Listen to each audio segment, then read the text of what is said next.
Hello दोस्तों, उम्मीद है आप सब लोग खैरियत से होंगे। मैं हूं ज़ीशान खिज़र और हम लोग सीख रहे हैं basics of web development. Web development होती क्या है और इस पर काम किस तरह से किया जाता है।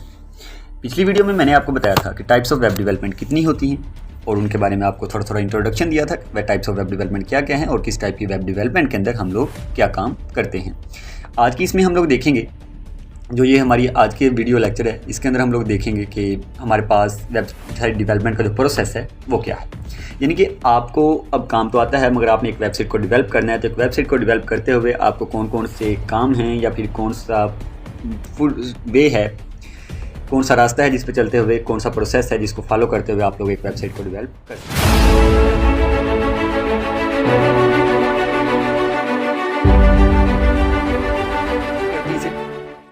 तो सबसे पहली बात जो आपने याद रखनी है वो ये है कि कोई भी वेबसाइट हो उसको क्रिएट करना एक 1 2 3 टाइप का, ये ABCD टाइप पढ़ने टाइप का एक छोटा सा काम नहीं है, एक सिंपल काम नहीं है, एक ईजी टाइप का काम नहीं है। बट रिमेंबर दैट कि ये इतना ज़्यादा मुश्किल भी नहीं है। अगर आप थोड़ा सा शार्पली अपने माइंड को यूज़ करते हैं और अपनी स्किल्स को इन्हेंस करते हैं तो आप लोग ईजिली किसी भी तरह की वेबसाइट है जो उसे सीख सकते हैं, उसको बना सकते हैं। ठीक हो गया। अब उसके बाद हमारे पास सबसे जो पहला स्टेप है किसी भी वेबसाइट को बनाते हुए वो ये है कि आपने प्लान बनाना है। कोई भी काम हो ज़िंदगी का, उसमें जब तक आप लोग प्लानिंग नहीं करते हैं, प्लान नहीं बनाते हैं अनटिल, तब तक आप लोग उस काम को सही तरीके से नहीं कर सकते हैं। अगर आप बगैर प्लान के कोई भी काम शुरू कर लेंगे, it means that it creates complexion. उसके अंदर बहुत सारी कम्प्लेक्शंस पैदा करेंगे और वो कम्प्लेक्शन है जो आपका जीना दोबर कर देती है। तो सबसे बेहतरीन जो काम होता है वो यही है कि आप सबसे पहला काम क्या करें, प्लान बनाएं। इस प्लान को बनाने के लिए आप क्या कीजिए कि एक पेन ले लीजिए, एक पेपर ले लीजिए, या फिर अपने हैंड्स हैं जो अपने हाथ हैं आपके, उनको कीबोर्ड पर रखिए, अपना कंप्यूटर लैपटॉप ऑन करिए और ऑन करने के बाद अपनी ऑर्गेनाइजेशन के साथ जिसकी आप वेबसाइट बनाना चाहते हैं, अगर अपने लिए बनाना चाहते हैं तो अकेले ही बैठिए, अगर किसी दोस्त की, किसी कस्टमर की बनाना चाहते हैं तो उस कस्टमर के साथ बैठिए और बैठकर बनाइए अपनी वेबसाइट का प्लान। ठीक होगा। ये सबसे पहला काम है जो आपने करना है। यहाँ पर मैं आपको कुछ क्वेश्चंस बताता हूँ जो आप प्लान बनाते हुए, किसी भी वेबसाइट का ड्राफ्ट करते हुए, उसका प्लान ड्राफ्ट करते हुए आप लोगों ने ध्यान में रखने हैं और पूछने हैं। सबसे पहला काम वो ये कि what is the goal of your website. आप जो वेबसाइट बनाने जा रहे हैं उसका गोल क्या है, उसका मकसद क्या है।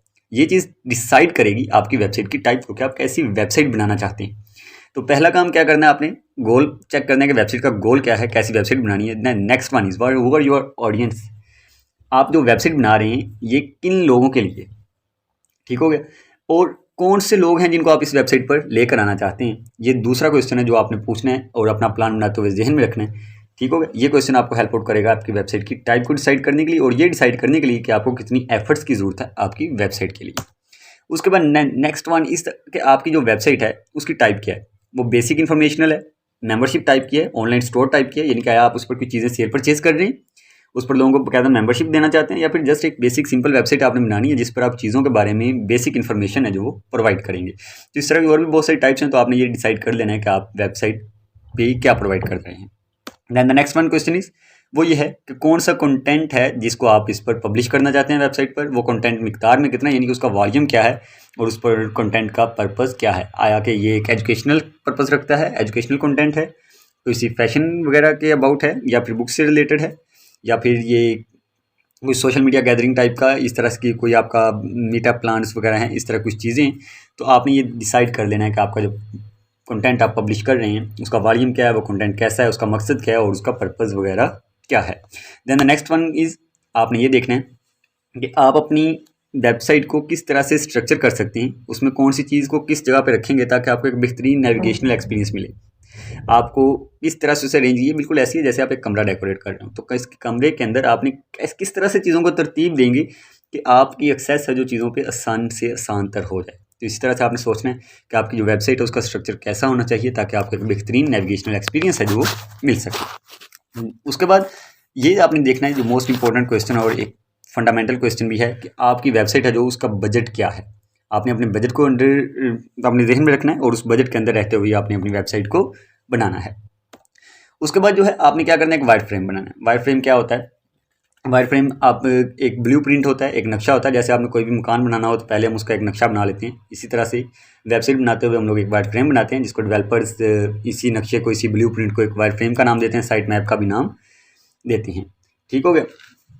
उसके बाद इसमें अंदर आप लोग क्या करते हैं, आप लोग अपने जो वेबसाइट होती है कुछ डिफरेंट टूल्स हैं, लाइक इनविजन है, स्लिक प्लान है, माइंड नोड है, इस तरह के और भी बहुत सारे टूल्स हैं जो आपको ऑनलाइन भी अवेल हैं और ऑफलाइन भी अवेल हैं। आप इन टूल्स को इस्तेमाल करते हुए क्या करेंगे, अपनी वेबसाइट को प्लान करेंगे। ये एक ऑफिशियल डॉक्यूमेंट तो नहीं होगा, मगर इट हेल्प्स, ये आपकी भी हेल्प करेगा। आपका जो डेवलपर होगा, जो शख्स आपके लिए वेबसाइट बना रहा है या जिसके लिए आप वेबसाइट बना रहे हैं, उसकी भी हेल्प करेगा, जो कि आपको पता चल सके आपने कहाँ से काम को स्टार्ट करना है, कहाँ पर फिनिश करना है, और इस काम की मॉड्यूलेशन कैसे करनी है, यानी कि उसको डिफरेंट मॉड्यूल्स के अंदर किस तरह से आपने कवर करना है, किस तरह से लेकर चलना है।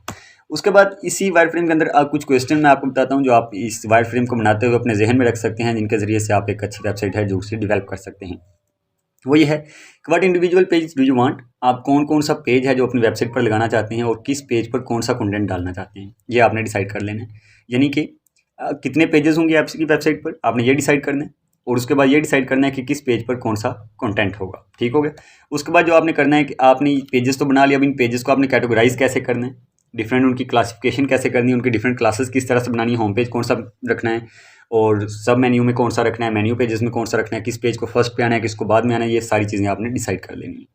उसके बाद ये कि आपकी पेज की हायरार्की, वही चीज़ कि आपने पेजेस को तरतीब किस तरह से होगी, कौन सा पेज पहले होगा, कौन सा बाद में होगा, कौन सा एंड पर होगा, कौन सा सेंटर में होगा, तो ये सारी चीज़ भी आपने डिसाइड कर लेनी है। उसके बाद आपने क्या करना है कि इन पेजेस के डिसाइड करना है कि किस तरह से आप इन पेजेस को आपस में लिंक करेंगे, किस पेज से किस पेज पर जाया जा सकता है।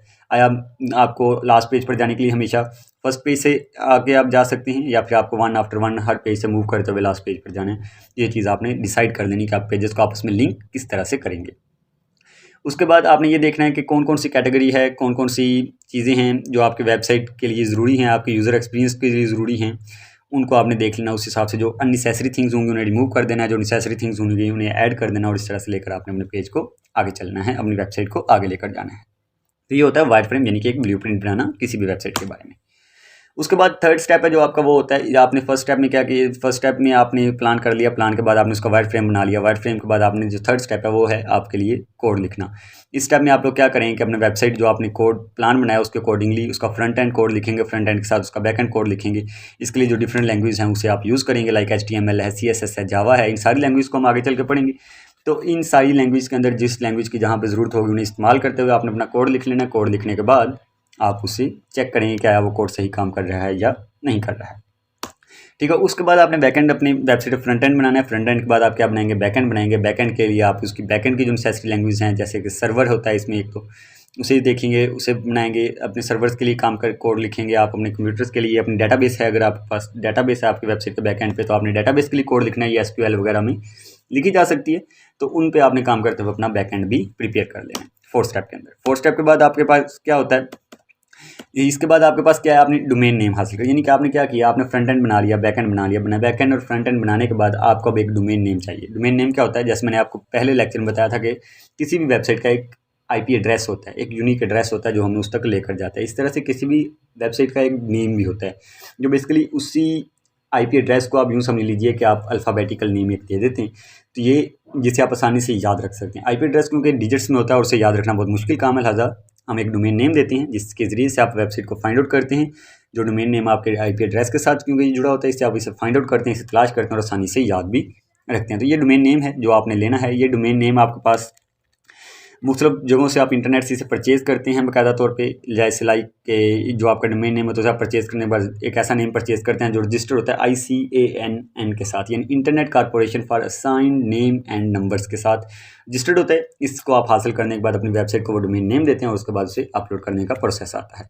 यहाँ पर एक चीज़ याद रखिएगा, कोई भी जो मोस्टली जो डोमेन रजिस्ट्रेशन होती हैं उन्हें आपको हर साल बाद क्या करवाना पड़ता है, रीन्यू करवाना पड़ता है। अगर आप 1 साल के बाद से रीन्यू नहीं करवाते तो उस सूरत में ये क्या हो जाता है, डिसमिस हो जाता है, इसे ये काम से स्टॉप हो जाता है। उसके बाद आपने क्या काम करना है, डोमेन नेम हासिल करने के बाद आपने अपनी वेबसाइट को लॉन्च कर देना है। लॉन्च करने के बाद का मीन ये है कि आपने इसे अपनी जो भी आप होस्ट है, आपकी जो होस्टिंग सर्वर है उसके पर आपने इसे होस्ट अपलोड कर देना। अपलोड करने के बाद ये लॉन्च हो जाएगी बाकायदा तौर पे।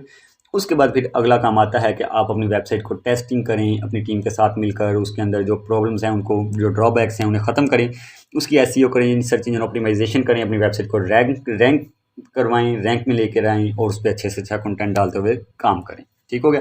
उसके बाद लॉन्च करने के बाद आपका जो काम है यहाँ पे मुकम्मल हो जाता है वेबसाइट के हवाले से। तो ये एक छोटा सा प्लान है, एक छोटा सा ब्लूप्रिंट, जिसे हम अपनी ज़ुबान में वायर फ्रेम कहेंगे, वो है जो किसी वेबसाइट को बनाने के लिए आपको रिक्वायर्ड होता है। तो उम्मीद है आप लोगों ने इस लेक्चर को एंजॉय किया होगा। कोई भी प्रॉब्लम हो पिछले लेक्चर्स की तरह ही आप हमें कमेंट सेक्शन में बोल सकते हैं, हमसे हेल्प ले सकते हैं। Thank you for your time. अल्लाह हाफिज़।